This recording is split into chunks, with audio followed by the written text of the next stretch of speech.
ابھی اور کتنی دیر اسے یہاں رکھنا پڑے گا؟ زیادہ دیر نہیں، جیسے ہی ہوش آتا ہے ہم دوبارہ چیک اپ کریں گے، پھر ڈسچارج کر دیں گے۔ زیادہ شدید قسم کی انجریز نہیں ہیں، بس گھر میں کچھ دنوں تک مکمل طور پر ریسٹ کرنا پڑے گا۔ اس کا ذہن لاشعور سے شعور کا سفر طے کر رہا تھا۔ پہلے جو صرف بے معنی آوازیں تھیں، اب وہ انہیں مفہوم پہنا رہا تھا، آوازوں کو پہچان رہا تھا۔ ان میں سے ایک آواز سکندر عثمان کی تھی، دوسری یقیناً کسی ڈاکٹر کی۔ سالار نے آہستہ آہستہ آنکھیں کھول دیں۔ اس کی آنکھیں یکدم چندیا گئی تھیں۔ کمرے میں بہت تیز روشنی تھی، یا کم از کم اسے ایسا ہی لگا تھا۔ وہ ان کے فیملی ڈاکٹر کا پرائیویٹ کلینک تھا۔ وہ ایک بار پہلے بھی یہاں ایسے ہی کمرے میں رہ چکا تھا، اور یہ پہچاننے کے لیے ایک نظر ہی کافی تھی۔ اس کا ذہن بالکل صحیح کام کر رہا تھا۔ جسم کے مختلف حصوں میں ہونے والے درد کا احساس اسے پھر ہونے لگا تھا۔ اب وہ ایک بہت نرم اور آرام دہ بستر پر تھا۔ اس کے جسم پر وہ لباس نہیں تھا جو اس نے سرکاری اسپتال میں پہنا تھا، جہاں سے لے جایا گیا تھا۔ وہ ایک اور لباس سے ملبوس تھا۔ یقیناً اس کے جسم کو پانی کی مدد سے صاف بھی کیا گیا تھا، کیونکہ اسے آدھے بازوؤں والی شرٹ سے جھانکتے اپنے بازوں پر کہیں بھی مٹی یا گرد نظر نہیں آ رہی تھی۔ اس کی کلائیوں کے گرد پٹیاں بندھی ہوئی تھیں، اور اس کے بازوؤں پر چھوٹے چھوٹے بہت سے نشانات تھے۔ بازو اور ہاتھ سوجے ہوئے تھے۔ وہ اندازہ کر سکتا تھا کہ ایسے ہی بہت سے نشانات اس کے چہرے اور جسم کے دوسرے حصوں پر بھی ہوں گے۔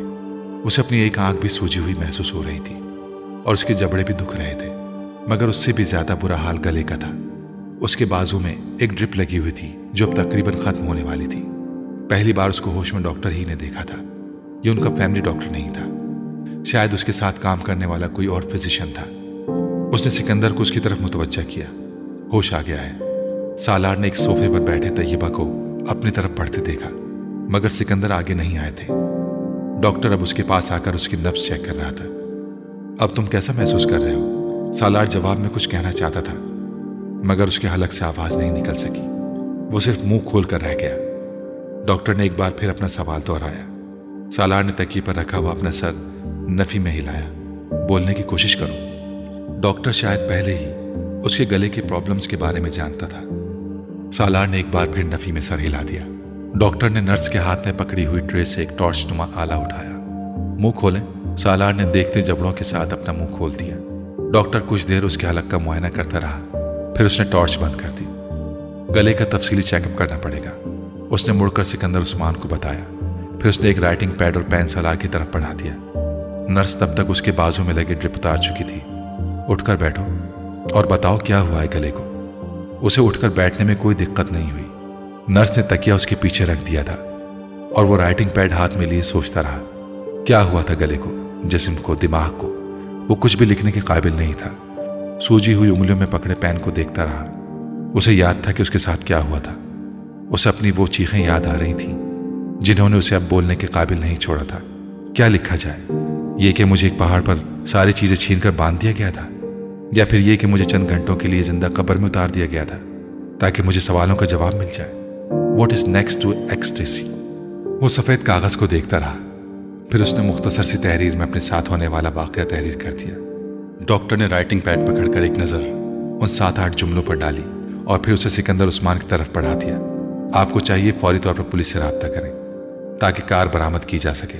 پہلے ہی کافی دیر ہو گئی ہے، پتہ نہیں وہ گاڑی کہاں سے کہاں لے جا چکے ہوں گے۔ ڈاکٹر نے ہمدردانہ انداز میں سکندر کو مشورہ دیا۔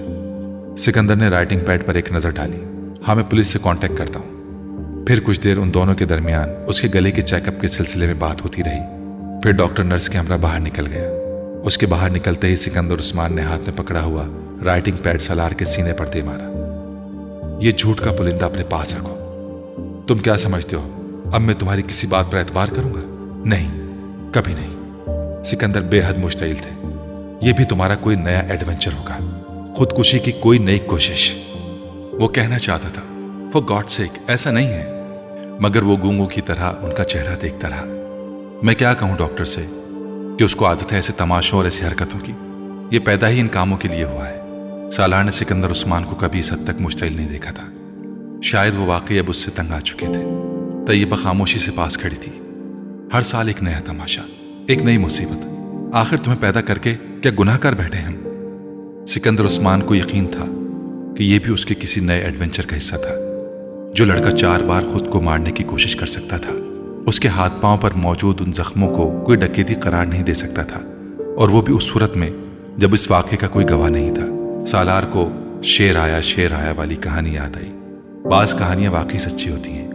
وہ بار بار جھوٹ بول کر اب اپنا اعتبار گنوا چکا تھا، شاید وہ سب کچھ ہی گنوا چکا تھا، اپنی عزت، خود اعتمادی، غرور، فخر، ہر چیز۔ وہ کسی پاتال میں پہنچ گیا تھا۔ کوئی نیا ڈرامہ کیے بڑے دن گزر گئے تھے تمہیں، تو تم نے سوچا ماں باپ کو کیوں محروم رکھوں، انہیں ذلیل و خوار کیے بڑا عرصہ ہو گیا ہے، اب نئی تکلیف دینا چاہیے۔ ہو سکتا ہے سکندر یہ ٹھیک کہہ رہا ہو، آپ پولیس کو گاڑی کے بارے میں اطلاع تو دیں۔ اب طیبہ رائٹنگ پیڈ پر لکھی ہوئی تحریر پڑھنے کے بعد سکندر سے کہہ رہی تھی، یہ ٹھیک کہہ رہا ہے، کبھی آج تک ٹھیک کہا ہے اس نے؟ مجھے اس بکواس کے ایک لفظ پر بھی یقین نہیں ہے۔ تمہارا یہ بیٹا کسی دن مجھے اپنی حرکت کی وجہ سے پھانسی پر چڑھوا دے گا، اور تم کہہ رہی ہو کہ پولیس کو اطلاع دوں، اپنا مذاق بنواؤں؟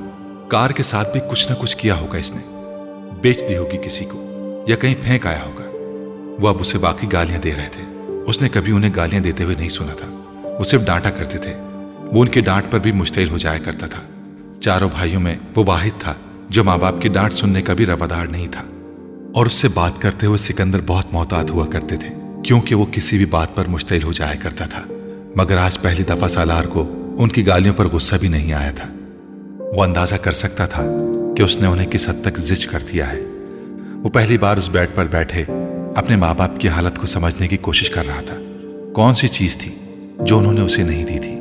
اس کے منہ سے نکلنے سے پہلے وہ اس کی فرمائش پوری کر دینے کے عادی تھے۔ وہ اس کے بدلے میں انہیں کیا دیتا رہا تھا، کیا دے رہا تھا؟ ذہنی اذیت، پریشانی، تکلیف۔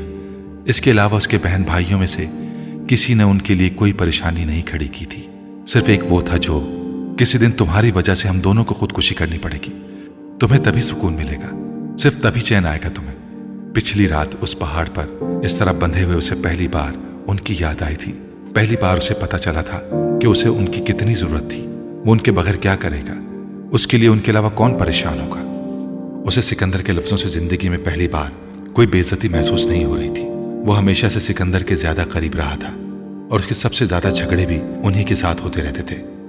میرا دل چاہ رہا ہے کہ میں دوبارہ کبھی تمہاری شکل نہ دیکھوں، تمہیں دوبارہ وہیں پھینک دوں جس جگہ کے بارے میں تم جھوٹ بول رہے ہو۔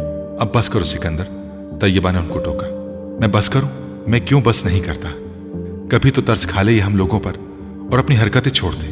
کیا اس پر یہ فرض کر کے اس زمین پر اتارا گیا تھا کہ ہماری زندگی کو عذاب بنا دے؟ سکندر طیبہ کی بات پر مزید مشتعل ہو گئے۔ ابھی وہ پولیس والے بیان لینے آ جائیں گے جنہوں نے اسے سڑک پر سے پکڑا تھا۔ یہ بکواس پیش کریں گے ان کے سامنے کہ اس بیچارے کو کسی نے لوٹ لیا ہے۔ اچھا تو یہ ہوتا کہ اس بار واقعی سے کوئی لوٹتا اور اسے پہاڑ سے نیچے پھینکتا تاکہ میری جان چھوٹ جاتی۔ سالار بے اختیار سے سکنے لگا۔ سکندر اور طیبہ بھونچکا رہ گئے۔ وہ اپنے دونوں ہاتھ جوڑے رو رہا تھا۔ وہ زندگی میں پہلی بار اسے روتا دیکھ رہے تھے۔ وہ بھی ہاتھ جوڑے۔ وہ کیا کر رہا تھا؟ کیا چاہ رہا تھا؟ کیا بتا رہا تھا؟ سکندر عثمان بالکل ساکت تھے۔ طیبہ اس کے قریب بیٹھ گئیں۔ انہوں نے سالار کو اپنے ساتھ لگاتے ہوئے تھپکنے کی کوشش کی۔ وہ بچوں کی طرح ان سے لپٹ گیا۔ اس کی پائنتی کی طرف کھڑے سکندر عثمان کو اچانک احساس ہوا کہ شاید اس بار وہ جھوٹ نہیں بول رہا، شاید اس کے ساتھ واقعی کوئی حادثہ ہوا تھا۔ وہ طیبہ کے ساتھ لپٹا ننھے بچوں کی طرح ہچکیوں سے رو رہا تھا۔ طیبہ اسے چپ کراتے کراتے خود بھی رونے لگی۔ وہ چھوٹی چھوٹی باتوں پر تو کیا، بڑی بڑی باتوں پر بھی رونے کا عادی نہیں تھا۔ پھر آج کیا ہوا تھا اسے کہ اس کے آنسو نہیں رک رہے تھے؟ اس سے دور کھڑے سکندر عثمان کے دل میں کچھ ہونے لگا۔ اگر یہ ساری رات واقعی وہاں بندھا رہا تھا تو وہ ساری رات اس کے انتظار میں جاگتے رہے تھے اور بگڑتے رہے تھے۔ ان کا خیال تھا کہ وہ گاڑی لے کر پھر کہیں لاہور یا کہیں اور آوارہ گردی کے لیے چلا گیا ہوگا۔ انہیں تشویش ہو رہی تھی، مگر سالار کی حرکتوں سے واقف تھے، اس لیے تشویش سے زیادہ غصہ تھا۔ اور 2:30 بجے کے قریب وہ سونے کے لیے چلے گئے تھے جب انہیں فون پر پولیس کی طرف سے اطلاع ملی تھی۔ وہ ہاسپٹل پہنچے تھے اور انہوں نے اسے وہاں بہت ابتر حالت میں دیکھا تھا، مگر وہ یقین کرنے پر تیار نہ تھے کہ اس کے ساتھ کوئی حادثہ ہوا تھا۔ وہ جانتے تھے کہ وہ خود کو اذیت پہنچا رہا تھا۔ جو شخص اپنی کلائی کاٹ لے، ون وے کو توڑتے ہوئے ٹریفک کی بھیڑ میں اپنی بائک دے مارے، سلیپنگ پلس لے لے، اپنے آپ کو باندھ کر پانی میں الٹا کود جائے، اس کے لیے ایک بار پھر اپنی یہ حالت کرنا کیا مشکل ہے؟ اس کا جسم کیڑوں کے کاٹنے کے نشانات سے جگہ جگہ بھرا ہوا تھا۔ بعض جگہوں پر نیلاہٹ تھی۔ اس کے پیر بھی بری طرح زخمی تھے۔ ہاتھوں کی کلائیوں، گردن اور پشت کا بھی یہی حال تھا۔ اس کے جبڑوں پر بھی خراشیں پڑی ہوئی تھیں۔ اس کے باوجود سکندر عثمان کو یقین تھا کہ یہ سب کچھ اس کی اپنی کارستانی ہی ہوگی۔ شاید اس وقت وہ بولنے کے قابل ہوتا اور وضاحت پیش کرتا تو وہ کبھی بھی اس پر یقین نہ کرتے،